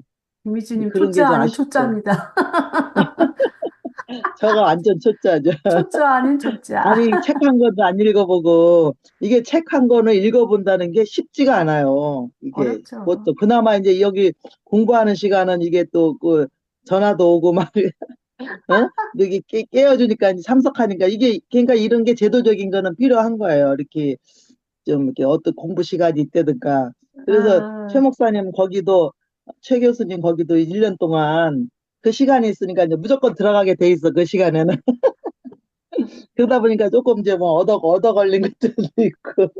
근데 유라시아 혼자서, 유라시아 커뮤니티가 음, 이제 커뮤니티는 좀 좀 이렇게 커뮤니티가 시작되면은 뭐 여러 가지 이런 문제로 인해서 음, 좀 찢어지는 브레이크가 되는 경우가 많아요. 근데 그래, 이제 그래서 이제 유란시아서를 출판한 그 재단에서는 근데 음, 그나마 이제 교회를 조직하거나 이런 거는 안 되니까 조직하지 음, 말라고 했으니까 그냥 음, 스터디 음, 그룹만 이제 한 최선의 방법으로 이제 그 조직이라는 어떤 그 울타리를 본다면 스터디 그룹만 음, 일단 제일 좋은 어떤 방안이다라고 해가지고 이제 스터디 그룹을 확산시키자라는 내용이거든요. 근데 스터디 그룹 음, 자체 내에서도 또 음, 이렇게 그런 게 생기잖아요. 이게 음, 생기고 그런데 지금 또 우리가 처해진 또 현실이기도 한 상황이라서 음. 참 뭐라고 말하기 어려운 그런 상황입니다. 네, 좀 그래요. 다들 커갖고 나이가 먹었잖아요. 뭐 상처받을 게 자기, 뭐가 있어? 자기 하고 상처받을 게. 싶은 대로 다 자기 본성대로 사니까 그런 거를 아니, 이제, 음, 난 상처 준 것도 없고 한데 여기서 다 상처받을 게 뭐가 있지? 그냥 좀 자제만 하면 되는 거야. 조금만. 네, 그 다음 가보겠습니다. 여기는 잠깐 들어보고 간단하게 막. 유부후일의 틀에 박힌 책에 유란시아 종교관념이나 또는 다른 유형의 진취성 없는 종교적 충성을 일으키는데 쓸데없이 기여하지 않도록 하려는 목적으로 우리는 더 조언한다. 행성에 어떤 기록물도 남기지 말라. 영구적인 물질에 기록하는 것을 모두 삼가라. 당신의 동료들에게 육체를 입은 당신의 형상이나 기타 비슷한 것을 만들지 않도록 당부하라. 우상 숭배의 잠재성을 가진 어떤 것도 당신이 떠날 때 그 행성에 남기지 않도록 하라. 이게 사실 이제 예수님한테는 어떤 기록도 남기지 말라고 했고, 그걸 굉장히 강조했기 때문에 예수님의 제자들도 예수님의 그런 그 특성을 알아가지고 그런 기록을 남기지 않으려고 했어요. 남기지 않으려고 했는데, 이제 성서 같은 경우는 이제 그 마가가 쪽복음을 남기기 시작하고 쪽으로 이렇게 자기가 노트한 것들이 나중에 이제 복음화돼서 성경으로 정착화됐는데, 사실 우리가 그거가 예수님의 뜻대로 했다면 지금 이제 35년대에 계시가 내려왔잖아요. 그러면 예수님에 대한 총 기록들은 이게 이게 유란시아서가 내려오려고 하는 것은 이미 유구지에서 계획이 돼 있던 거야. 예수님이 내려가시면서 예수님 기록을 남기지 말라고 했고, 그냥 그것은 이제 예수님이 우상숭배로 빠질 수 있기 때문에 기록을 남기지 말라고 했던 거고, 그럼 예수님에 대한 기록들, 이 사부가 지금 30년대 내려온 거잖아요. 출판은 음, 물론 1955년대에 했지만, 이게 유라시아서는 미리 계획돼 있던 거예요. 계획돼 있던 건데, 1955년도 사이와 그다음에 또 AD 돌아가시고 AD 37년 이 사이에는 너무 많은 그런 종교의 어, 이 기독교적인 어떤 예술을 둘러싼 종교의 기록들, 그다음에 잘못된 왜곡된 것들 이런 부분들이 너무 많이 펼쳐진 거예요, 유란시아 행성에. 그게 참 안타깝기도 합니다. 그래서 아마 이제 유란시아서가 이제 그 기록으로 이제 예수님의 생각 기록으로 이제 55년대 출판이 됐으니까 이후에 어떤 기록이나 어떤 우리 유란시아 행성에는 이제 메지스테리어선 사박관 아들이 내려와야 되잖아요. 근데 그분이 내려오시기까지는 거의 한 몇천 년, 그다음에 또 한 1만 5천 년에 걸쳐서 이제 하니까 한 뭐 몇천 년 이후에나 이제 메지스테리어선 사박관 아들이 내려올 것 같은데 그 안내는 이제 이런 유라인 시어서를 통해서 많이 정화되고 또 많이 그 도덕적인 것도 많이 깨우쳐지고 그리고 무엇보다 종교적인 부분에서는 사도들이 중간에 그 제사장들이 없어야 된다고 나오거든요. 그 자유권을 박탈하다 보니까 자기 개인적인 자유 주권이 이제 살아나야 되는데 그런 주권 살아난 상황에서 하나님을 진심으로 알아가야 되는 건데 그 중간에 있는 어, 제사장 계열들이 타락하니까 문제는 또 다른 또 성도들까지 타락하는 상황이 되고 혼란이 오고 막 그런 과정인 것 같아요. 이러한 시사가 좀 더 잘 더 좀 확장될 수 있는 기회가 되기를 희망하면서 또 기도해야겠죠. 그리고 근데 이제 예수님이 단 한 가지 다른 한 거, 요 만찬만큼은 제정을 하셨어요. 제정을 했는데 기록에 보면은 유라시아스 보면은 이 성만찬만큼 또 변질되고 왜곡되고 타락한 게 없다 그래요. 예수님이 딱 하나 제정하신 게 요건데 이는 뭐예요? 만찬은 뭐예요? 예수님 자신을 기념해달라는 그런 사도들한테 한 요청이었잖아요. 근데 이게 가장 많이 또 왜곡되고 변질됐다고 합니다. 어, 사실 저가 이제 우리 이무 선생님 같은 경우는 이제 만찬 해보신 경험이 없죠, 교회에서. 성당에서나. 경험이 갖고 계셔요? 뭐 별로 없습니다. 없죠. 근데 저 같은 경우는 저는 이제 제가 여의도 순복음교회에서 이 만찬을 좀 많이 참여를 했는데 그때 가면은 이제 뭘 하냐면은 만찬에 참여 참 은혜스럽긴 해. 근데 이 포도주를 보면서 이 빵을 보면서 그 예수님 십자가에 못 박힌 거, 그다음에 예수님 고난당한 거 그것만 생각하는 거야. 그러면서 내가 막 내 스스로 감정에 젖어가지고 눈물을 자아내고 우는 거야. 그게 은혜라고 난 생각을 한 거예요. 그게 좀 왜곡된 거지. 우리 미주님은 어떠세요? 이 만찬 부분에 대해서 예수님이 하나 딱 하나 제정한 거, 이 만찬인데 음. 그걸 왜 경험상 하시라 어떠세요? 그랬을까? 개념하라고. 그거 기념하라고. 네. 그러니까 예수님을 기억하라고 하는 그런 차원에서 한 것 어, 같은데, 저도 그 성만찬 하면은 교회에서 되게 신성시 하거든요. 뭐, 예수님을 진짜 그 감성적인 부분이거든요. 음, 성만찬 그거 예수님의 그 뭐 빵과 그 포도주 마시면서 막 그 감성적인 부분이에요, 그게. 맞아. 감성을 건드리는 네, 거지. 실체 그 예수님의 사실은 뜻을 예수님의 그것을 기억해야 되는 거지. 무슨 그 식을 그거를 기념하는 거는 그 외형적인 거거든요. 맞아요. 네, 음. 하여튼 제정하신 게 하나가 있는데, 요거 만찬인데, 이거는 이렇게 안타깝게 왜곡되고 변질됐다라는 내용을 이런 식에서 기록하고 있어요. 네, 여기다. 작은 것 같은데, 참. 7. 당신은 남성 가운데 정상적인 한 사람으로 행성에서 정상이고 보통의 사회생활을 하는 동안 아마도 결혼 생활에 들어가지 않을 것이다. 결혼 생활은 온전히 명예롭고 자신 수요에 어긋나지 않는다. 그러나 나는 아들별의 육신화 지침 중에 하나인 파라다이스 기원을 가진 수여. 아들이 어떤 행성에서도 인간 자손을 남기지 말라. 그 많은 것을 당신에게 상기시켜야 한다. 네, 이거는 아주 뭐 아들별에서 수여하는 아들들은 결혼하지 않도록 정해놓은 거예요. 그래서, 예수님이 이런 그 실제적으로 공생에 들어가기 전에 신성을 의식하지 않았는데도 본인은 결혼을 하지 않으려는 그런 어떤 그 의지가 굳었었거든요. 근데 이제 그 예수님도 청년 때, 예수님 구원했던 사건이 있어요. 저기, 그 에피소드가 있는데, 한번 그 장면 한번 레베카 얘기인데요. 한번 보겠습니다. 요거다. 오 에즈라의 딸 레베카 비록 예수는 가난했지만 나사렛에서의 사회적 지위는 전혀 손상되지 않았다.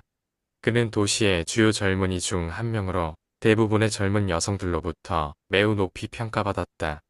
예수는 건강하고 지적인 남성의 훌륭한 본보기였고 영적 지도자로서의 명성이 있었기에 나사렛에 부유한 상인 에즈라의 장녀인 레베카가 서서히 예수에게 사랑에 빠지는 것은 이상한 일이 아니었다. 레베카는 처음으로 예수의 여동생인 미리암에게 자신의 마음을 털어놓았고 미리암은 이를 어머니 마리아와 상의했다. 마리아는 매우 동요했다. 이제 가족에게 없어서는 안 될 가장이 된 아들을 잃게 되는 것인가? 문제는 끝이 없을까? 다음에는 무슨 일이 일어날까? 그리고 그녀는 잠시 멈춰서 결혼이 예수의 장래에 미칠 영향을 생각했다. 예수가 약속의 자녀라는 사실을 가끔씩이나마 떠올리곤 했다. 미리암과 이 문제에 대해 이야기를 나눈 후 그들은 레베카에게 직접 가서 모든 이야기를 들려주고 예수는 운명의 아들, 위대한 종교 지도자, 즉 메시아가 될 것이라는 믿음을 솔직하게 이야기함으로써 예수가 이 사실을 알기 전에 이를 막기로 결정했다. 레베카는 열심히 경청했다. 그녀는 그 이야기에 감동받아 더더욱 그와 함께하고 싶다는 결심을 굳혔다. 그녀는 그런 남자는 신뢰할 수 있고 능력 있는 아내가 필요하다고 스스로에게 말했다. 마리아가 그녀를 만류하려는 노력은 가족의 가장이자 유일한 생계 지원자를 잃는 것에 대한 자연스러운 반응이라고 해석했다. 하지만 아버지가 목수의 아들에 대한 자신의 마음을 승인하고 있다는 것을 알고 있었기에 아버지가 예수의 수입을 충분히 보상하는 비용을 줄 것이라고 확신했다. 아버지가 그런 계획에 동의하자 레베카는 마리아와 미리암과 추가로 대화를 나누었지만 그들의 지지를 얻지 못했다. 그래서 그녀는 용기를 내어 예수에게 직접 다가가기로 했다. 레베카는 자신의 17번째 생일 축하를 위해 아버지의 협력을 받아 예수를 집으로 초대했다. 예수는 주의 깊게 이해하는 태도로 처음에는 레베카의 아버지, 다음에 레베카가 이야기하는 것에 귀를 기울였다. 예수는 그 어떤 돈으로도 아버지의 가족을 부양해야 할 의무, 즉 인간의 가장 신성한 신뢰인 자기 혈육에 대한 충성을 다하는 것을 대신할 수 없다는 취지로 친절하게 대답했다. 레베카의 아버지는 예수의 가족에 대한 헌신에 깊이 감동받아 회담에서 물러났다. 단지 그의 아내 마리아에게 이렇게 말했을 뿐이다. 우리는 그를 아들로 삼을 수 없소. 그는 우리에게 분에 넘치는 고귀한 사람이요. 그리곤 레베카와의 중요한 대화가 시작되었다. 지금까지 예수의 삶에서 소년과 소녀, 젊은 남녀 간의 교류에 큰 차이를 두지 않았다. 그의 마인드는 지상에서의 실질적인 문제와 아버지의 일에 대한 궁극적 생애를 깊이 고민하는데 너무 바쁘기 때문에 인간의 결혼에서 개인적인 사랑의 완성에 대해 진지하게 생각할 여유가 없었다. 그러나 이제 그는 모든 보통 인간이 직면하고 결정해야 하는 문제와 마주하고 있었다. 정말로 그는 너희와 같은 모든 점에서 시험을 받았다. 레베카의 이야기를 주의 깊게 들은 예수는 진심으로 그녀의 칭찬에 감사하며 말했다. 그것은 내 삶의 모든 날에 기쁨과 위로가 될 것입니다. 그는 단순한 형제애와 순수한 우정 외에는 어떤 여성과도 자유롭게 관계를 맺을 수 없다고 설명했다. 그의 가장 중요한 의무는 아버지의 가족을 돌보는 것이며 그것이 이루어지기 전에는 결혼을 생각할 수 없다고 분명히 했다. 그런 다음 덧붙여서 말했다. 내가 운명의 아들이라면 내 운명이 드러날 때까지 평생의 의무를 맡아서는 안 됩니다. 레베카는 가슴이 아팠다. 그녀는 위로받기를 거부하며 아버지에게 나사렛을 떠나자고 조르고 마침내 세포리스로 이사하기로 동의하게 했다. 이후 세월이 흐르면서 그녀에게 청혼하는 많은 남성들에게 단 한 대답만 했다. 그녀는 단 하나의 목적을 위해 살았는데 그녀에게 가장 위대한 남자인 예수가 살아있는 진리의 교사로서 생애를 시작할 그 시간을 기다리기 위해서였다. 그녀는 그의 사건 많은 공생애를 헌신적으로 따랐으며 예수가 승리에 넘쳐 예루살렘에 나귀를 타고 입성하던 날에도 예수가 알아차리지 못하게 그곳에 있었다. 또한 그녀는 사람의 아들이 십자가에 달렸던 운명적이고 비극적인 오후의 마리아 곁에 다른 여자들 속에 서 있었다. 하늘에 있는 수많은 세계뿐 아니라 그녀에게 그는 모든 면에서 사랑스럽고 만인 중에서 가장 위대한 자였다. 네, 요거는 이제 제가 안 보고 들어보기만 해보세요. 그 십자가 처형을 지켜본 사람들 중에 레베카가 있었다는 내용이 나오는 구절인데요. 잠깐 들어보기만 하세요. 십자가에 못 박혀 있는 동안 어느 때인가 마리아, 룻, 유다, 요한, 살로메, 그리고 열심히 있는 한 무리의 여인들이 십자가에 가까이 서 있었고 이들은 클로바의 아내 마리아, 예수의 이모, 막달라 마리아, 그리고 한때 세포리스에서 살았던 레베카를 포함했다. 네, 이 네. 사람들과 예수의 다른 친구들은 그의 큰 참을성과 꿋꿋함을 보면서 그들은 평정을 유지하였으며 그리고 그의 극심한 고난을 지켜보았다. 십자가에 못 박혀 있는 아니, 네. 아까 우리 이문 선생님 했던 얘기 중에서 예수, 하나님의 아들들이 육신화할 때는 결혼할 수 없다라는 그 룰이 있는 것에 대해서 나온 내용이고요. 그래도 예수님도, 보면 좀 잘생기셨던 것 같아요. 잘생기셨는데, 청년 됐을 때, 아무래도 예수님을 사랑하는 어떤 여인이 있는 것이 이 자연스러운 순리로서 이렇게 얘기를 하고 있습니다. 네. 예수님 같은 경우는 거기 이제 아까 예, 그 저기 예수가 아버지의 가족들이라는 거는 그 저기 뭐 자, 야고보 이런 네, 가족들을 말하는 맞아요. 건지 예, 맞아요. 어떤 내용인 거지? 예, 자기가 이제 그런 그 가족들을 자기가 책임져야 된다는 예, 것이죠? 그 내용입니다. 음. 그러게. 예수님이 아버지가 15살에 돌아가시고 나서 가장으로서의 그 어깨가 어마어마하게 예, 무거웠을 거예요. 형제들이 지금 이제 여덟이 있으니까 여덟 음. 밑으로 얼마나 힘들었겠어요. 먹여 살려야 되는 그런 그, 과정에서. 그 레베카가 진정한 사랑을 했네. 그렇죠, 그렇죠. 음, 결혼을 어떻게 안 했는지 몰라, 레베카가. 응? 레베카가 다른 사람과 결혼을 어떻게 안 했는지 몰라. 참, 그러니까. 이게, 이것도 참 하나의 그 섭리이지 않을까 싶은 생각이 들어. 왜냐하면 이게 이제 음, 우주의 그 기록에 들어가잖아요. 레베카가 들어가는 음, 상황인 거잖아요. 그러니까 음, 아마 이 레베카 외에도 예수님을 사랑했던 여인들이 있었을 거예요. 있었는데 그 기록들은 다 음, 없앤 음, 거고 레베카만 지금 올라온 거거든, 기록에. 음, 그러니까 이 레베카가 대단한 여인인 거야, 진짜. 근데 나는 이제 이걸 보면서 그렇지. 내가 저택세계에 갔을 때 이 레베카를 한번 만나고 싶어. 그런 생각이 늘 드는 그런 장면 중에 하나입니다. 어, 음. 어떻게 변화됐을까? 만약에 이 레베카랑 결혼했으면 예수님이 사역을 못했을 것 같아. 그죠? 그쵸? 예, 다른 여자들은 어떻게 질투하는데 여자들은 그 꼴을 못 보는데. 어? 그래서 아마 결혼하지 말라는 건가, 뭐 그런 건가? 그런 이유도 있겠네. 그렇죠. 자, 사역에 이제, 방해가 되지. 음, 8. 당신에게 다가오는 수여의 다른 모든 세부 사항에서 우리는 깃드는 조절자의 인도, 늘 계시며 인간을 인도하는 신성한 영의 가르침, 원래 부여받은 확장하는 인간 마인드의 이성적 판단에 당신을 맡길 것이다. 생명 존재와 창조자 속성의 그러한 결합은 당신이 행성 구체에서 완전한 삶을 살도록 해줄 것이다. 그것은 어느 한 세계의 어느 한 세대에 속한 어떤 한 사람에 의해 완전하게 여겨지는 것이 아니라 방대한 당신의 우주에서 더욱 높이 완전하게 되고 있고 또 그렇게 되고 있는 세계들에 의해 온전히 최상으로 충만하게 평가되는 삶을 사는 것이다. 네, 예수의 삶은 온 네바돈의 모범이 되는 삶입니다. 그러네요. 음, 이제 과거의 모든 수행에서 우리를 지탱해 오신 당시 나버지와 나의 아버지께서 당신이 우리를 떠나 퍼스널리티 의식을 포기하는 순간부터 인간의 모습으로 육신화한 당신의 신성한 정체성을 인식하는 점진적인 복귀를 통해 그리고 유란시아에서 당신이 받은 모든 수요 체험을 통해 육체를 벗어나 우리 아버지의 오른편 주권자로 올라갈 때까지 당신을 인도하시고 함께 하시기를 원한다.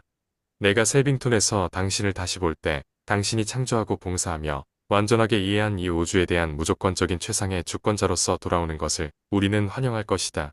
네, 다음 주제 잠깐만요. 나는 이제 당신을 대신하여 다스린다. 유란시아에서 7번째이자 필사자로서 자신을 수여하는 짧은 기간 동안에 주권자로서 모든 네바돈의 관할권을 취한다. 그리고 가브리엘라, 그가 곧 능력과 영광 가운데 사람의 아들과 하나님의 아들로서 내게 돌아올 때까지 너에게는 곧 있을 사람의 아들의 안전을 위탁한다. 미가엘이 그렇게 돌아올 때까지 가브리엘, 나는 너의 군주이다. 그런 다음 즉시 모든 셀빙톤이 모인 자리에서 미가엘은 우리 가운데서 사라졌고 우리는 그가 유란시아에서 그의 수여 생일을 마치고 우주 최상의 퍼스널 통치자로 돌아올 때까지 더 이상 익숙한 장소에서 그를 보지 못했다. 네, 여기까지가 이제 3장을 마쳤고요. 신화가 이거 좀 간단해서 바로 들어갈게요. 이게 루시퍼 반란 3장 이게 또 길어지는데. 3. 육신화둘이 하나 되는 것. 미가엘의 부적절한 자녀들 중 일부는 자신들의 창조자이자 아버지를 이기적으로 통치권을 추구하는 자로 고발하며 속임수에 빠진 비천한 생명 존재들의 우주가 불합리하게 충성한 덕택으로 창조 아들은 권력과 독단으로 권세를 쥐었다고 비난하는 잘못에 빠졌는데 하나님의 아들이 항상 파라다이스 아버지의 뜻에 복종하면서 사람의 아들로서 이제 시작한 봉사, 자신을 잊고 봉사하는 삶으로 인하여 그들은 영원히 침묵하고 혼란에 빠지고 환상이 깨어지게 되어 있었다. 예, 여기 보면은 미가엘이 부적절한 자녀, 이거는 이제 루시퍼를 얘기하는 거고요. 그리고 이제 그 루시퍼가 자신들의 창조자이자 아버지를 이기적으로 통치권을 추구하는 자로 고발했다는 거죠. 그래서 이 부분에 대한 내용을 잠깐 한번 루시퍼 선언문을 한번 보겠습니다. 네. 제가 이제 다 준비를 하긴 했는데 너무 길어지니까 그 부분만 볼게요. 엄마 이거 어떻게 내려가야 돼? 이거 왜 안 내려가? 끝이구나. 여기 부분인데, 루시퍼 선언문 중에서 소개되고 있는 게, 이제, 1번, 우주아버지의 실체에 대해서 루시퍼가 한 얘기, 창조아들에 대한 얘기, 그 다음에 상승하고 있는 필사자 훈련에 대한 얘기가 이제, 루시퍼 반란에서 소개되고 있는데요. 두 번째, 요거 관련된 것만 볼게요. 요겁니다. 요거요. 창조아들, 미가엘 정부를 비판한 거.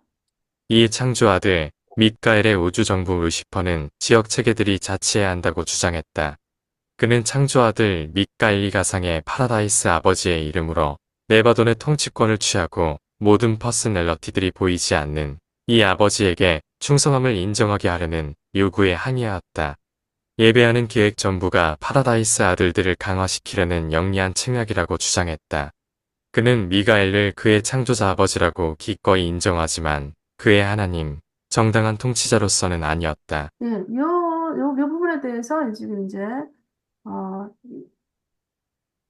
육신 하나 되는 그런 과정의 첫 번째 도입부에서 이제 그거를 인용을 한 것입니다. 좀 루시퍼 반란에 대한 내용들 보면 또 할 얘기가 또 많은데, 여기까지만 접근하는 걸로 하고요. 그리고 이제 여기서 육신화 둘이 하나 되는 것 중에서 이제 이중기원과 그 퍼스널리티한 부분이 나오고 있어요. 볼게요. 그러나 잘못 생각하지 말라. 그리스도 미가엘은 참으로 이중 기원을 가진 존재이나 이중 퍼스널러티가 아니다. 사람과 관련된 하나님이 아니라 오히려 사람 속에 육신이 된 하나님이었다. 그는 언제나 바로 그 통합된 존재였다. 그러한 이해할 수 없는 관계에서 유일하게 진보적인 요소는 하나님이자 인간이라는 사실을 자의식으로 인간의 마인드에 의해 깨닫고 인식하는 것이었다. 이중기원과 이중 퍼스널리티 차이점은 뭐냐면, 이중기원의 퍼스널리티는, 신과 인간의 통합된 퍼스널리티이고, 그다음에 이중적인 퍼스널리티라는 거는, 신 퍼스널리티와 인간 퍼스널리티가 구별됐다는 그런 차이가 있는 거거든요. 이제, 저도 이 부분에 대해서 이걸 보기 전까지는 예수님 공생애, 그러니까 말하는 유다서서 보기 전에 예수님의 그 공생애만 우리가 이제 기독교에서 많이 보잖아요. 그러면 신적인 하나님, 신적인 예수, 그 다음에 또 인간적인 예수, 이걸 따로따로 구분하는 경향이 많았거든요. 근데 이제 이 유란시아에서는 통합된 퍼스널리티라는 거예요. 퍼스널리티가 뭐 이중으로 퍼스널리티 있을 수가 없잖아요. 그냥 퍼스널리티라는 개념을 우리가 접근해 보면 퍼스널리티는 아버지가 주시는 한 부분이거든요. 그러면 수여하는 부분인데 우리가 각자 이미주, 뭐 이문수, 안마리아, 리파시아 이렇게 퍼스널리티를 다 가진 존재들이잖아요. 그럼 하나밖에 없는 거야. 하나밖에 없는 거고 또 이 다음에 우리가 다음 주에 공부해야 될 거는 예수님의 여러 그 수여들이 쫙 나오는데 거기에는 퍼스널리티를 어떻게 정할 것이냐. 거기는 그냥 미가엘 퍼스널리티를 가지고 봉사를 한 거예요. 그러니까 성인으로 된 거예요. 그러니까 그런 어떤 그런 차이점을 우리가 이제 혼란스러웠던 개념을 정리해 주는 것이 아닌가라는 생각이 듭니다. 이 부분에 대해서 우리 퍼스널리티에 대해서 좀 부가 설명이라든가 또 코멘트 할 것이 있을까요? 물어보는 질문이라든가. 이문수 선생님. 이문수님, 밤새 또 다들 지난밤에 또 뭐 하셨어?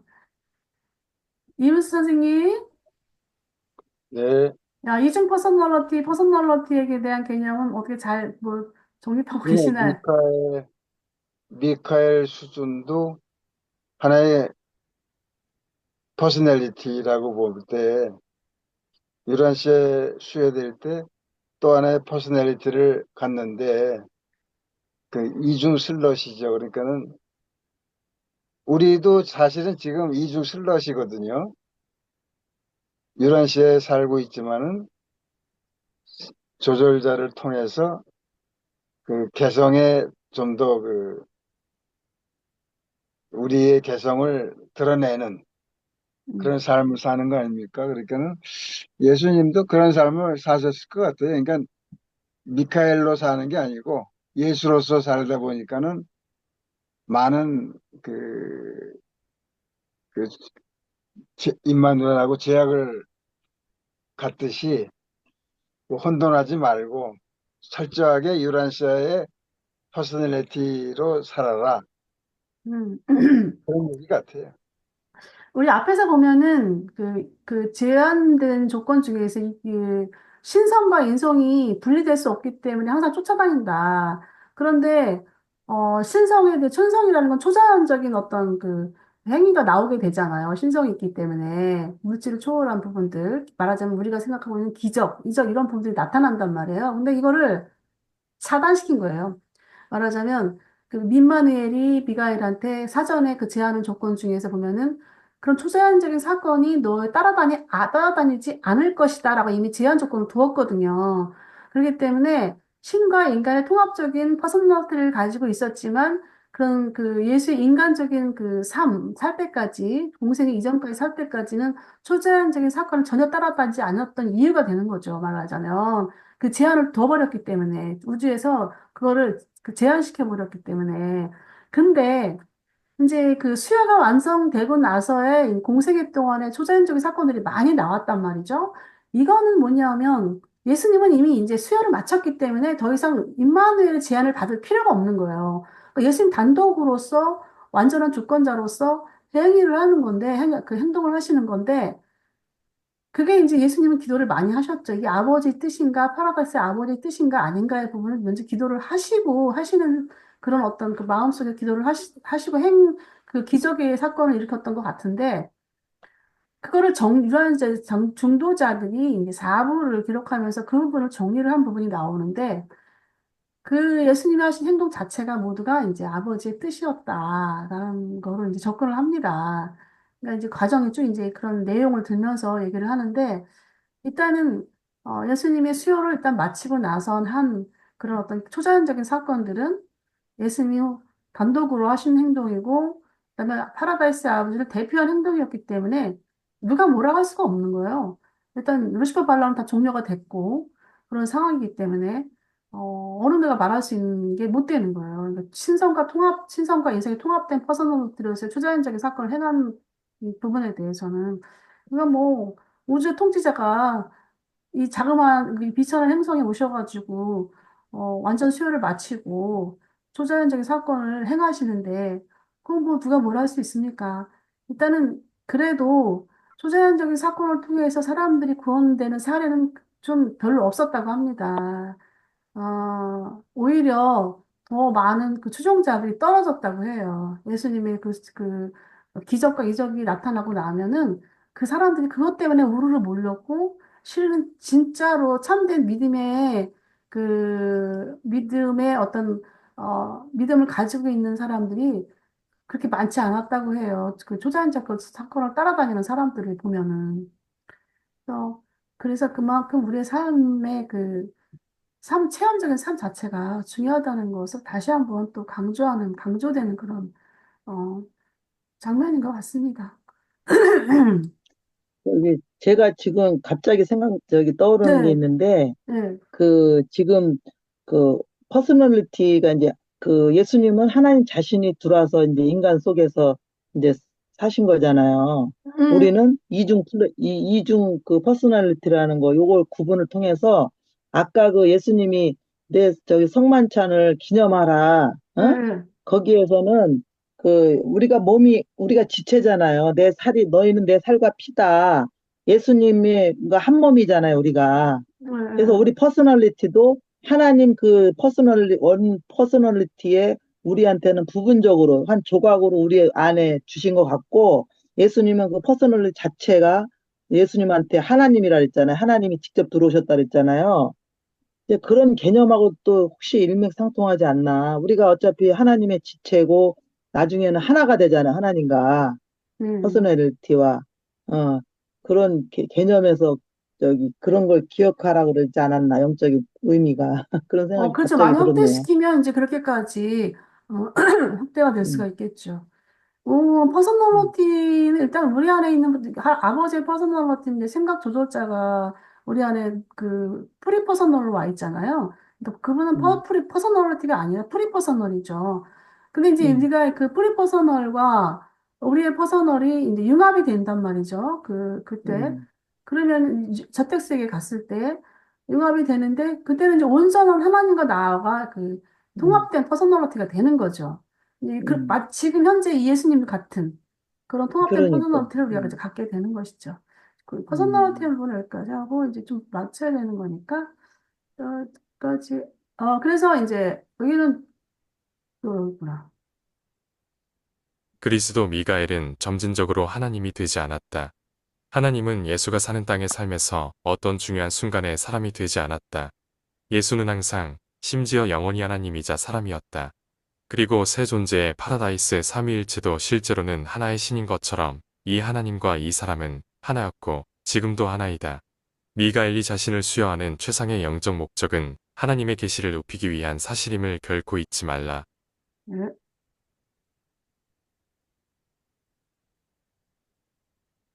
유란시아 필사자들은 기적에 대한 다양한 개념을 가지고 있지만 지역 오주의 시민으로서 살아가는 우리에게 기적은 거의 없고 기적 중에서 뛰어나게 가장 흥미를 자아내는 것은 파라다이스 아들들의 육신화 수요이다. 겉보기에 너희 세계에서 신성한 아들이 나타난 것은 자연스러운 과정이겠지만 우리는 이것을 기적으로 여긴다. 우리가 이해하지 못하는 우주 법칙의 작용이다. 나사렛 예수는 기적의 사람이었다. 네, 역시 그 신과 인성의 그 통합된 퍼스널리티 그 자체가 왜냐하면 우리도 이제 통합된 퍼스널리티를 가지만 어, 일단 예수 나사렛 미가엘은 이제 지역우주 통치자이기 때문에 그게 이 하나의 그 비천한 인간으로서 통합됐다는 그 자체를 이 하늘 세력 하늘의 존재들은 그걸 기적으로 여긴다는 그런 내용인 겁니다. 여기까지 녹화는